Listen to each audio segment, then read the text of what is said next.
Powered by Riverside.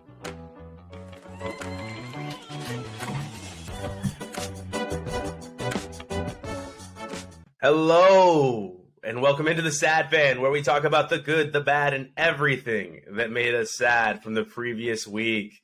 He's already mad, but he's got to go last because there's so much to unpack there. Obviously, I want to start in the place that we're all thinking about. What makes us all sad is that Chelsea's not joining us today or this week. Big ups that she will be back next week, I'm sure. And I know she misses it too because she texted us first thing and said, I'm sorry, I can't make it, and was apologetic, but it's okay. We all get ill. Some of you have noticed we are rocking European football jerseys today. That is kind of our European jersey, not European. So okay, Wes has a soccer jersey on. Seattle Sounders jersey. So I guess American. So I guess Wes would call it a soccer jersey. Yeah. I am wearing a jersey that actually leads into what makes me sad this week in sports, and that is that my football club, Aston Villa, is ever irritating, and it seems like that's my lot in life. Being a Raiders fan, being an Oakland A's fan. I mean, luckily the Warriors have been good for so long now, but it seems I like to get managers and coaches that do not like to make adjustments. And bright side is Villa is on Gerrard as in Gerrard's stint as the skipper. They're on their longest unbeaten streak, if you will, but that doesn't mean they're winning, right? Because in European football or in soccer, you can draw, and it's very irritating, especially when you have a team with. Go ahead, Wes. So it's funny because I actually went to the Sounders game, the last game of the season. I mean, they're not making the playoffs either, but it was kind of nice because it ended 1-1, and it was a draw, and I was able to just go home afterwards because I was also really hungover, and I was like, God, I just can't wait this to be over so I can go home. So you were enjoying the fact that there's no overtime. You were like, yes. Especially because it's a pointless game where both teams were out of the playoffs. With mine, you never want a team with as much talent as Villa has on it, and Villa has a lot of talent to be at the bottom of the table, right? And they are, and they drew with a team that's at the that's not at the bottom of the table, pardon me, in Leeds, but a very beatable team is what we'll say.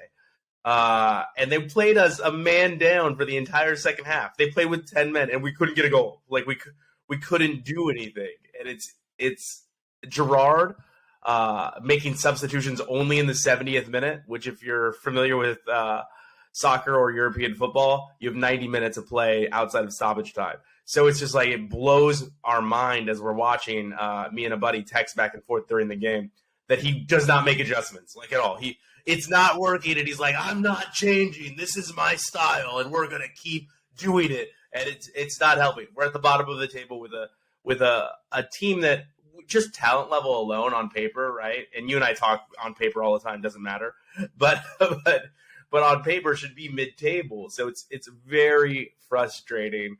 But I just figured we would play a little joke since a majority of what we're talking about, and a majority of what we talk about during this time of year is American football, that we would both be wearing European football or soccer jerseys during the middle of the season. It's interesting because this is the first time since the Sounders joined the MLS that they haven't made the playoffs. And it's also kind of frustrating because they won the CONCACAF League or the CONCACAF Cup. And they're like really talented, but they just couldn't put it together during the regular season. So, yeah, it's a gem. If any European audience is listening, if you get an opportunity to go watch a game in Seattle, you should take it. I mean, it's probably the best environment for them or Los Angeles Football Club, LAFC. Yeah. Probably like the best environment because they march playing like brass all the way to the stadium in Seattle. Yeah. Like a couple miles. And they have like a huge section that's just chanting the whole time and waving giant flags. It's really cool. It's absolutely a great environment if you get a chance. I mean, hopefully we do a Euro USA back and forth with the two teams because Seattle is a great environment. But I don't want to go too long without saying, hey, let's talk about what made you sad, Wes. Let's talk about the Mariners because the ending of that game was bullshit. 3-run walk-off home run to Yordan Alvarez, and I was just watching the game. It was a great game. I mean, first off, we were up by like 4 runs for the most part, and then bottom of the ninth, 2 outs. Our closer gets 2 people on, and so they have runners at first and third, and then our idiot manager Scott Servais, he decides to put Robbie Ray in. And so Robbie Ray is one of our starting pitchers, but he's been absolute trash. So he started in the Jays game. He let them score like 6 runs. And like the 2 games before that, he was absolutely terrible too. Like just letting in runs all the time. And he also he'd be on short rest too, right? Yeah. And he's also one of the pitchers with like the most, I think he has like the most home runs of any starting pitcher allowed. Yeah. And he's so trash right now. And so as soon as I saw him come out and he's facing like one of the biggest hitters in baseball, I was like, we're fucked. So first pitch, this fucking idiot throws a 93-mile-an-hour fastball right down the middle. The dude fouls it off, gets great contact, and what do you know? He does it again, and this time he smashes it out of the park into the upper deck, and I was like, fucking great. That was probably one of the dumbest fucking calls in baseball that I've ever seen. But you know what? We're the fucking Mariners, so of course we're going to screw up and we're going to lose. And that's probably like crushing the feet that it's going to take us out. It's going to like demoralize our entire team. And you know what? I have no hope of winning this series because you can't lose hope. It's game 1. It's just the Mariners, bro. It's the fucking Mariners. Excuse my language, but I've seen this. I've seen this movie. It was just a little bit later in the season, you know. We got to the postseason finally, but we're gonna choke as we always do. And also, it's kind of sad because I'm gonna be in Austin for this weekend, so I have no hope of going to the Mariners playoff game in Seattle. So they play Thursday and then Monday, so I'll be gone. Gotcha. I'll be back home in Seattle for those games. Gotcha. Okay. Yeah, man, I get you. It's just like any beaten sports fan, and we're going to talk about my moments because mine mostly happen in the NFL. Like that. What team would you say you live and die by? Like, so going back to the Mariners, what makes me, I think, the most irritated is the fact that we were facing Justin Verlander, and we were getting so many hits off of him. This dude is one of the best pitchers in baseball, and we were clobbering him. And that's like, we have to take advantage of that because that's so weird. They get to steal a win from the Astros, and we just got demoralized. So thanks, Scott, and Robbie Ray, you fucking bum. It is weird that you're like Justin Verlander, you know, one of the best pitchers in baseball right now, and I'm like, I feel like I've been saying that sentence or thinking that sentence for like 20 years now, and I'm like, 30, and he's still throwing it. Like, how? Yeah, I mean, fucking, I don't know. The dude has an amazing shoulder. I don't want to say it, but I mean, like, we might know how. Maybe. I mean, Pettit, Clemens. I'm not saying he's doing it. He's better than both those guys, obviously, is what I think. I think Justin Verlander can do no wrong. I'm just saying what other people might think is going on. Maybe he's like Tom Brady and just doesn't eat strawberries. Only eats avocado ice cream. Who knows? Drinks that water.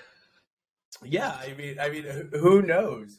But speaking of Tom Brady, and apologize, we'll have college football weaved in and out of the show, but it just wasn't a super eventful weekend in college football. Like, things happen. But yeah, UCLA won. I'm really sad that Kansas's starting quarterback went out. And, that made me sad because I was like, oh, man, the Kansas and TCU game is going to pop off. College game day went for the first time, and Kansas was about to be 6-0 and bowl eligible for, like, the earliest time that they've ever been bowl eligible. And they lost. I mean, and if they win this week, they're obviously still going to be bowl eligible for the earliest they've ever been bowl eligible again. They're playing Oklahoma in Oklahoma. And it's funny because Oklahoma is favored even after getting blown out by like 49 points to Texas. Oh my God! Everyone was telling me to like take that bet because Dylan Gabriel wasn't going to play. In the class I was teaching, there was a lot of folks from Texas. Like you should take the Texas bet. They're like Oklahoma, like and I believe them. I didn't think Oklahoma was going to be good in that game, but I didn't think they were going to be held scoreless and blown out. It's a rivalry game. Yeah, like it was insane. Man. Like we've talked about, it's one of the few rivalry games we still have in this sport that means something to people. You know, right? And I really hope they don't destroy that. I'm glad both teams are moving to the SEC. But yeah, you're absolutely right on that tangent. But yeah, that was a trip. And Brett Venables is not long for this world. I mean, with that disgusting piece of human feces of a human being, Urban Meyer, floating around out there, some of these, they just be on watch, everyone, because that guy has to redeem his personality, and the only way he can do that is with winning. And then he'll go, I guess, put his hand inside of a woman's jeans again at a bar because he can't fly back with his team. And I'm not saying anything that didn't actually happen and is on video, by the way. So Go ahead. Come at me, Urban. Come at me, Urban. You're on video doing it at your own bar. Like who does that? Your wife knows you own that bar, you idiot. So like I said, there wasn't a ton. Those are probably the two biggest stories. We've got UCLA and Oregon coming up. We still haven't settled on our bet for this year. Perhaps the two teams have swapped places, right? Burrito, screw you. Well, we got to have something. We've got to have something in place. I don't know, maybe a jersey bet. Maybe I have to buy you an Oregon jersey. Maybe you have to buy me a UCLA jersey, something. Yeah, like I buy you the jersey, but I have to wear it on one of the shows. I like that. Okay, so it'll come to us first. Well, unfortunately, I might if I lose that bet because of the way things are situated here in England. I might have to mail you the jersey first, and then have you mail it to me over here. But yeah, I don't know. I think those two teams they're swapped, right? Where we thought they would be at the beginning of the season. Yeah, I think so. I mean, their UCLA is definitely surprising me. I mean, I thought they'd be good, but I'm definitely happy for Chip Kelly. You know, even though he's no longer an Oregon coach, I still want to see him succeed. And like, I mean, it's annoying that he's in the pack, but it's kind of just like one of those things that, hey, I mean, you can fail in the NFL, but that doesn't mean crap for college. Some people just aren't cut out for the NFL. I mean, that's absolutely true, and we're that's our always super subtle co-host Wesley Watkins. We will be talking about Matt Rule here in a minute. One thing I will say is, even though it was not a super eventful thing, a week, in college football, I'm really sad we didn't ever talk about the Herm Edwards Arizona State thing that was going on for a while. Because, gosh, Arizona State went out there and beat Washington, which, I mean, like, Washington, and they're not a great team. They looked great at the beginning of the season. They beat the crap out of Michigan State, and everyone was like, whoa, UW might be really good. Yeah. And then an egg. You know, UW has this problem almost every year. I think last year, didn't they start out 4-0, and then they went like 4-5 something like that. So I don't know. They just, after Peterson left, they haven't really been able to establish much of anything, and he was building something there, and I really hope it doesn't stop, because people don't understand what a hotbed Seattle is for high school football, right? I think it's a very it's Skyline. Yeah, it's a underrated recruiting bed for a lot of schools, but they get poached by like the Oregons, the USCs, the UCLAs of the world. And Peterson had begun to take those best athletes to Washington, to UW, right? And I cannot blame them. You and I have gone boating on Lake Washington, and I'm like, how would people not want to go here? Like, how would young teenagers, like, I would just take them on a boat.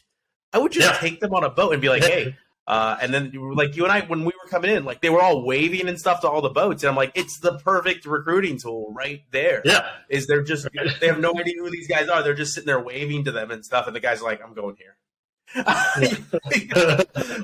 Where do I sign, Coach? If I could be on this lake all the time, surrounded by those people all the time, like just Seriously, sign me up. Especially during the summer, it's fantastic. Yeah, and that's I don't think that's not an NCAA violation until they're actually at the school, right? They can recruit if like the recruiting place is on a boat. I think that's fine, right? I have no clue. I don't know either. It's so weird. NCAA is ancient. Yeah, they're dying. It's dying a slow death, a very slow death for the NCAA. I mean, they're at the point where, like we said last week, they're trying to find the Air Force.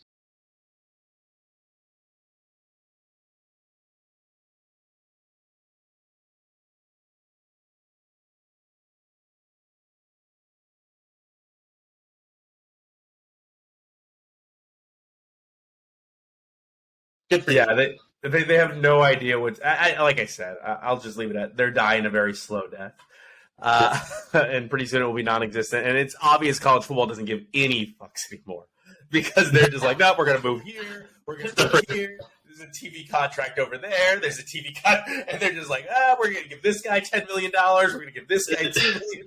Money gets money. This school gets $100 million for the year. Everybody gets their fair share of the money. College football has become almost, or boosters have almost become Oprah in each one of their states. Like, you get $100 or $100 million. You get $100 million. Spread it across the athletes so they don't complain that only the quarterbacks get paid. Do whatever you want with it. Yeah. It's a wild world, man. Where a guard from Kansas State is making, $250,000 or something like that, or $2.5 million over 4 years. I mean, hey, if you find someone that wants to, like, promote you or whatever, or like that wants you to like sell their product. Yeah, it's game on. I mean, like people can make money off of Instagram now. It's great. Like the gymnastics lady, and there were like college athletes that were signing with WWE. Go for it, dude. Yeah, I mean, also let us know. We're here. Like I know we're building our follower base, but I've got Instagram for the Sat Fan, right? The NFL happened, and we were reminded that Tom Brady is a prince and he will be treated as such. What did you think of that Grady Jarrett call? I mean, Tom Brady has gotten those calls multiple times over the years. I mean, I'm mad when it happens and we're playing Tom Brady, but I mean, it's favoritism. It's not just Tom Brady. It's always the big time quarterbacks. It's going to happen. So you expect it, is what you're saying? Yeah, they're going to err on the safe side. Well, do you think it's an overcorrection because of Tua? No, because at the same time there are other calls that were like worse than that weren't penalized. I think again it's just the person. Yeah, the person happens with all the big quarterbacks. He is baby Huey, man. He is a giant baby because he will get up and he'll like, oh my god, did you see that? And they're like, Tom, the wind blew. All right, dude, you just flew because the wind blew. I can't throw a flag on the wind. He knows how to get what he wants. He is. He's that guy, though. He's that dude. He will immediately get up and be like, what the heck? Tom, you tripped over your own lineman. No one hit you. No one went for your knees. You tripped over your own lineman. I'm not throwing a flag on that. And then, like, he'll just... Same with LeBron. It happens in every sport. Yeah, I mean, him and LeBron, two goats, will browbeat the referees the entire game until in the fourth quarter they're getting their calls. Yeah. It's ridiculous. I don't think in any world did Grady Jarrett slam Tom Brady. I don't think. No. I think that was a perfect form sack. He kept his body weight off him by rolling in the way he did to avoid the body weight. He rolled him over. That's what you're supposed to do. And here's the thing: that call decided that game. That has gambling implications attached to it, you know. And they're messing with people's money at that point. They are not that we do that, DraftKings fan, but it's not okay to dictate the outcome of a game as a referee. That's always going to be my issue. And the same thing happened in another game, but that one, 100%, the Falcons were hot, man. They were humming. Shout out Atlanta, salute to you, because they were coming back. I mean, that whole game, it looked like it was going to be. Yeah, it looked like it was going to be 35-0, right? It was going to be 35-0. Why does it take 4 quarters for your boy Mariota to wake up? Can we talk about that for a second? I don't know, but you know what? I'm glad he's doing good in Atlanta. They don't have the wins, but he's not playing sloppy. He's not flashy, but Yeah. he's managing it. And He's definitely I'm happy keeping for him. Desmond Ritter on the bench. He's definitely keeping Desmond Ritter on the bench. Like that all that was matters. that was the succession plan for Atlanta. And Marcus was like, "No, I still got this. I'm still pretty good." Yeah. I wish he would air the ball out more. I don't like these coaches and these quarterbacks that are so afraid of losing. Like, you know what? Baker Mayfield's annoying, but at least he wants to win. Like Baker Mayfield's annoying and he loses, but he wants to win. Like he's getting so many passes batted down because he's trying to sling that ball down the field. And I miss that. And that's what I like about Geno now, too, is Geno's throwing it downfield, and he had a couple of dimes to DK and Lockett over the weekend. That was awesome. DK. That's another thing we didn't talk about last week. Getting on the cart to take a poop. Did you read his tweet? No, I didn't see that. He said that was sorry, folks. That's a long way to duck walk or something like that. Like maybe not duck walk, but clinch walk. He called it the clinch walk. He said that's a long way to clinch walk. That's hilarious. And you know what? Geno's doing way better than 2 picks Wilson. Russell is a stinker. That game was boring garbage. Denver. I tweeted this before the season. I said I am so damn tired. And all the Broncos fans drop, you obviously don't know Broncos football. You don't know, blah, blah, blah. Shut up, homers. Like, shut up. And Raiders fans, while you're at it, I've been a Raiders fan just as long as you, if not longer. Shut up. Oh, you don't know football. I know more about football than your daddy put into your mom when you came out of his dick. All right? So, like, just get the hell off me. You don't know what you're talking about. You're all just super like homers, and you just think you know, and you don't know. Denver has been bad without a quarterback, without John Elway or Peyton Manning. Denver sucks. They're not a good football team. Like, if somebody dropped into my DMs and tried to tell me, well, you don't watch because last year was the first year in a long time we finished below 500. I was like, okay, dude, if you think being 500 all the time is great, like then we have other issues to unpack. It's funny, though, because they won the Super Bowl with Peyton Manning, but Peyton Manning was trashed that year. Yeah. I wouldn't say he wasn't his normal Peyton Manning self. And no, he was trash. You're fine. He was trash. He managed to minimize his mistakes, but it was definitely the defense that year. For perspective, he was benched for Brock Osweiler. He was trash. Yeah. Yeah. Like you were right. That was the total right call. But I say all that to say, like, look, I knew Denver was going to be bad. Like, they've got some dudes. Justin Simmons, pardon me. Patrick Surtain, too. Melvin Gordon, when he's not fumbling the ball over the field, is actually a decent running back. Jerry Jeudy's good. Tim Patrick's good. Cortland Sutton's good. But the team just isn't good. Nathaniel Hackett ain't it, bro. Like, Nathaniel Hackett ain't it. Geno's fun to watch. You gotta give him more time, but I don't see it turning out well. I don't know. He's not bad. He's not great with time management with the time he has. So, do we really need to give him more time? Time out. Or you gotta get a coach to lose to you. No, I'm with it, and I don't know if I think college football is about to change too, because I don't know if you need the full with the portal. If you need the full 3 years that we used to say, hey, give a college coach 3 years anymore. Yeah. But that all being said, to the Raiders roughing the passer call, I will say this, and I'm gonna seem like a homer. One, I'm not saying I support the call. I am not saying I support the call. That was not a roughing the passer against the Chiefs on Derek Carr. It just wasn't. However, by the letter of the law, if you watch that sack, it's a lot different than the Grady Jarrett Tom Brady sack. The defensive player put his full body weight on Derek Carr. He did not try to brace himself. And again, I do not believe that was roughing the passer. But by the letter of the law, defensive linemen are not allowed to put their body weight on the quarterback anymore. The ref will throw the flag on that 100% of the time now. If they see that body collapse on the quarterback, that's it. it's a roughing the passer call. So again, hey guys, I don't agree. It shouldn't have been a roughing the passer. I'm a Raiders fan my whole life, like you heard earlier. I'm sorry I'm annoyed with people on Twitter. I always need to remind myself they have no idea what the hell they're talking about, but I'm just going to let you all hear it here. Outside of that, there was an issue. Maybe you guys can get that second win sometime soon. Oh, my gosh, man. How many games do we have to be up by 3 scores before we win one? Patrick Graham. Yeah, you can't close it out, dude. Patrick Graham, like, he likes to go into that soft zone the second they're up by a certain amount. And I'm just like, never in the history of the NFL has the prevent defense worked. I'm just being honest, man. Like, I know I was just saying 2 years, but with Josh McDaniel, he's already had to go around with the Broncos. So you know what? I wouldn't be mad if they tossed his ass out after 1 year.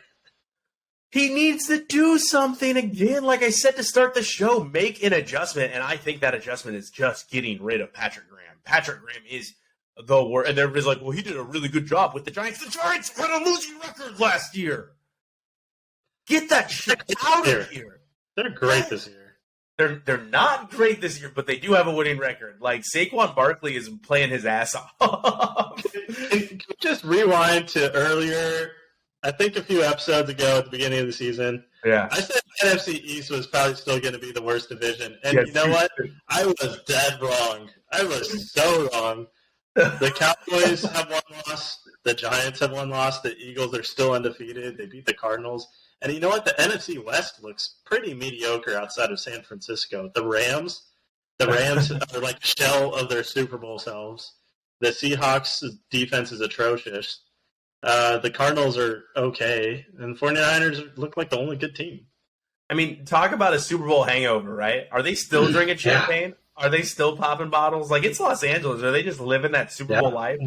I think what happened is they spent so much money on these all-star players that they don't have a lot of depth. And so they got some players hurt on the offensive line right now, and their backups are trash. Their quarterback, I'm spacing. Matt Stafford. Yeah, Matt Stafford. Yeah, Matt Stafford was just getting assaulted all game. I mean, he definitely misses, again, now I'm missing your name, but their left tackle that retired, Andrew Whitworth, that retired this year. I mean, you could see it. He misses that security blanket that was that big 41-year-old grizzled veteran that was just keeping him safe. And Andrew Whitworth's living his best life. If you follow Andrew Whitworth on Twitter, like, Andrew was like, hey, I'm not hurt. I lost all that weight. I look fantastic. I am livid. And Matthew Stafford's like, please come back. Please come back. Speaking, though, of the Rams, while we're on the Raiders, Davante Adams pushed a photographer.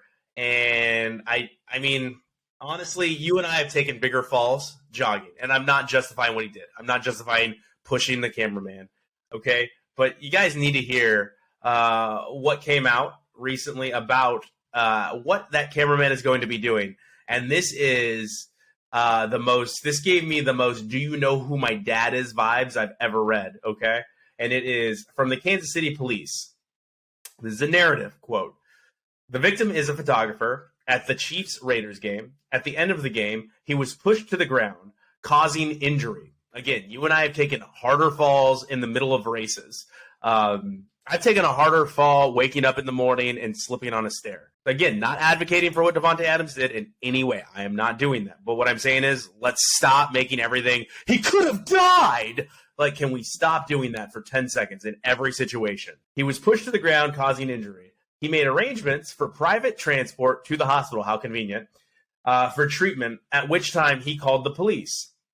The injuries are preliminary, thought to be non-life threatening. No shit.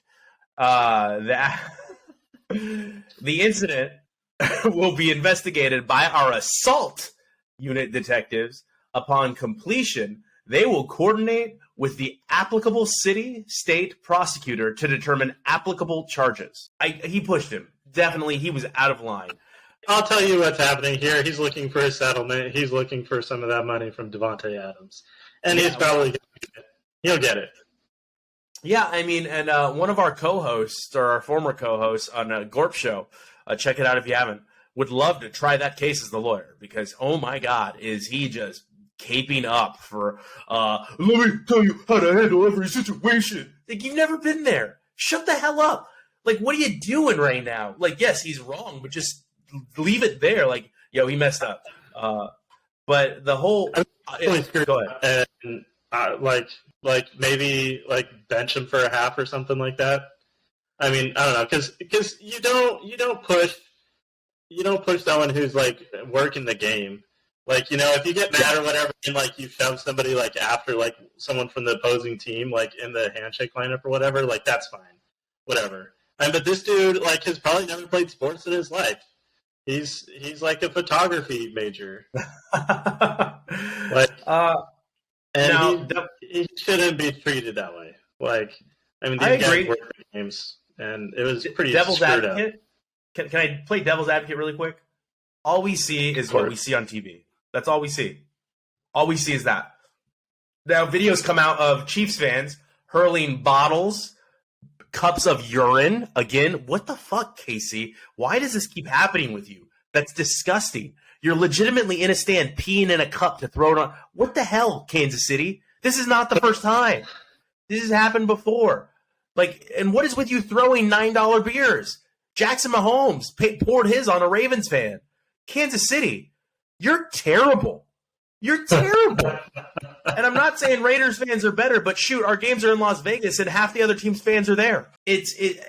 There was a lot of accusations of N-words being thrown out. And again, all we see is what's on TV, right? I can't hear it. I can't corroborate that story. I'm not saying it's far-fetched for that region of our country, but what I am saying is, like, I don't know if that's true. I've been to lots of football games and I haven't heard a lot of the N-word, but I'm not on the field. So I can't speak to that. But I did see the video of the fans hurling trash at the Raiders players, hurling cups of urine, hurling beer bottles. And I'm like, you know what? And then after the loss, people want to say, oh, it was just because of the loss. No, there was a lot going on that you don't see. You just see that video. So to jump to judgment is disgusting. And it's the most Twitter social media culture thing to do ever, which is like, oh, what I just saw is everything that person's ever been forever. How dare he treat law? He's been losing for a long time. He's lost a lot. There were some other things going on there, okay? But yes, you're right. He shouldn't have done it. Kid's probably never played football in his life.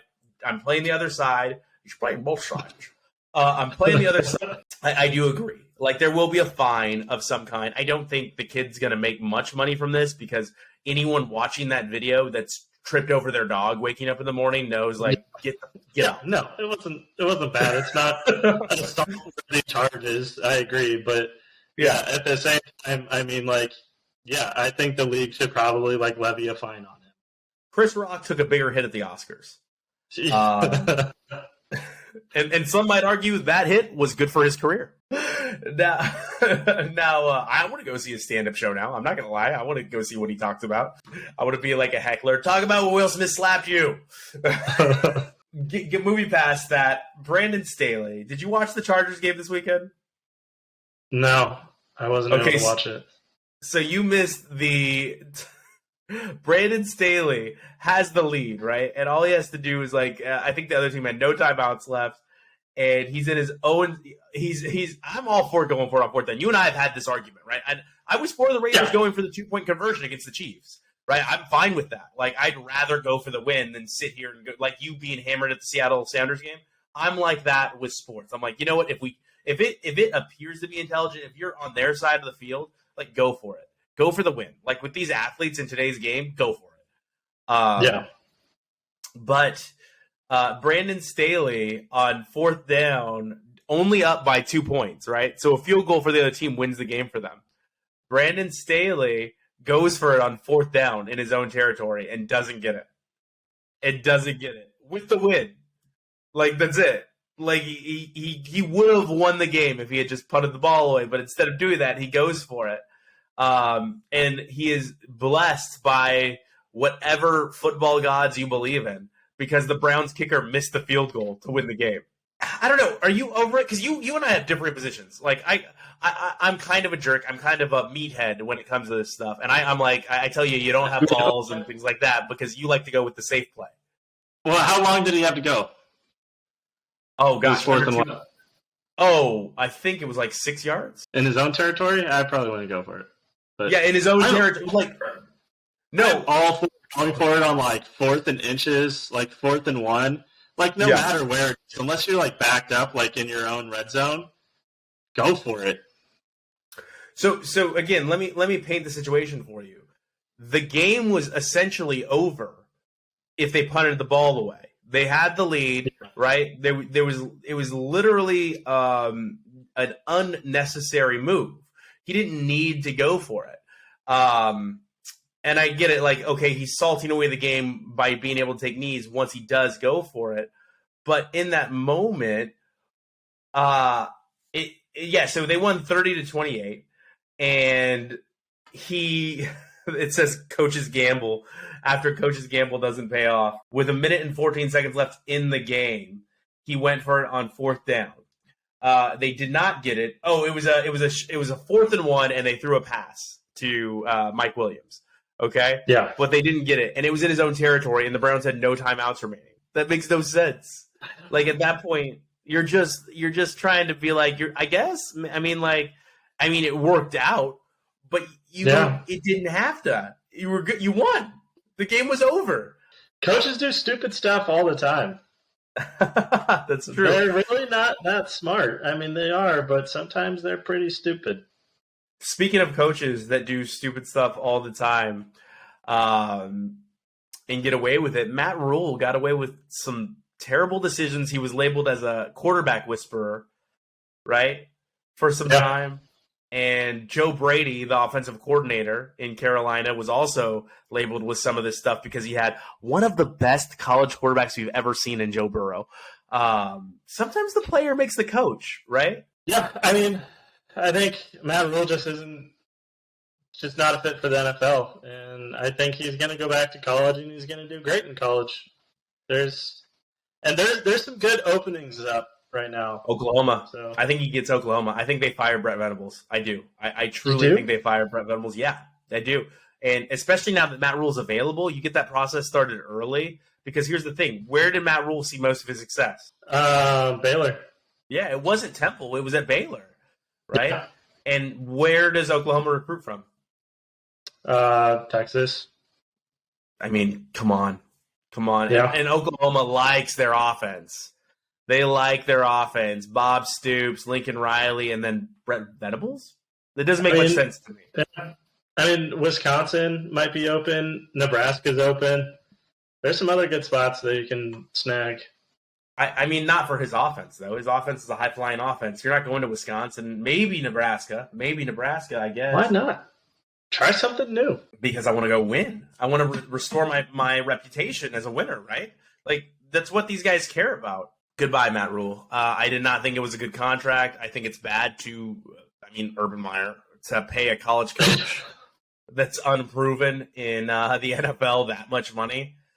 And put that much faith in them. But it happens, as we saw with Matt Rule, Urban Meyer. It happens a lot. Yeah, Nick Saban, Bobby Petrino. I guess the list goes on. I probably keep going. Lane Kiffin. I probably keep doing this for a very long time. Like, people don't understand. People are like, well, what about Pete Carroll? Well, kids that know more about football than I do, he was a head coach in the NFL, by the way. Of your New England Patriots, who are now great. And everybody's like, man, could you imagine if he was given like one more year? What could have happened? He probably would have been garbage then too. Wow, that was aggressive. But he did go back to college and create a juggernaut in college in USC. And then he was ready to come back to the NFL. And he's been amazing in the NFL. Look what he's doing with Geno. Are they 2-3 now though? I think they're 2-3 now. 2-3. They've had a lot of injuries, and man, better than the Raiders. Holler at Tyler Lockett, man. That dude. I want to bring Tyler Lockett appreciation. That dude has been overshadowed by the Doug Baldwins and the Moores of the world, and it just doesn't make sense. All that dude is consistent. Yeah, he just catches deep ball after deep ball, and you know what? He made Russell. Yeah, I'm gonna say it. It's like literally like death taxes and Tyler Lockett wide open 60 yards down the field.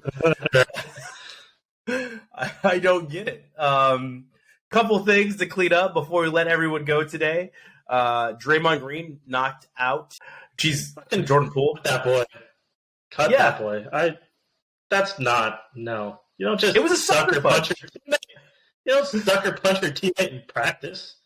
No, and it's funny because I'm getting these things like, oh, you don't understand the game again. All right, and I do know when I'm about to get punched, and it's not in a shoving match with two multimillionaires in the NBA, especially when they don't really fight in that league, okay? They just get in each other's face and talk smack. This was a clear punch. We haven't seen something like this since Steve Kerr got punched by Michael Jordan, all right? And Draymond Green, you're not Michael Jordan, and I'm a Warriors fan. All right, I appreciate everything you've done for the franchise. I don't want to see him get cut, like my co-host said here. I don't want to see that. But it was the dirtiest sucker punch ever. Like, all it had to be was an argument. And I got news for you, everyone that's like, well, Jordan Poole pushed him.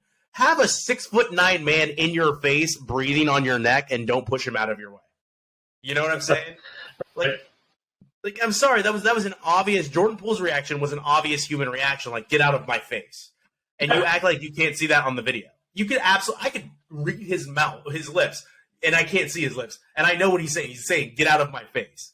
And then Draymond Green sucker punch. Yeah, it's – I don't know the beef between those two, but, like, Draymond Green is just an asshole. Yeah, and I before I get too far, I want to let you guys know. Get into a shoving match, and then if it escalates, it escalates. But just don't sucker punch your teammate. We'll show you're a leader of that situation too, like because he is a leader of the team. But it's like, hey, I'm in your face right now because you're the future of this team, and you're acting like you're not taking this seriously, and you're gonna. I know what it's like to win back-to-back championships. I know what it's like to go to the finals 5 years in a row. You don't know, and I'm trying to teach. Like, go there, but don't sucker punch him, and to the point where he's knocked out. You knocked him out. Yeah, and then he went on top of him. He pushed him into the wall.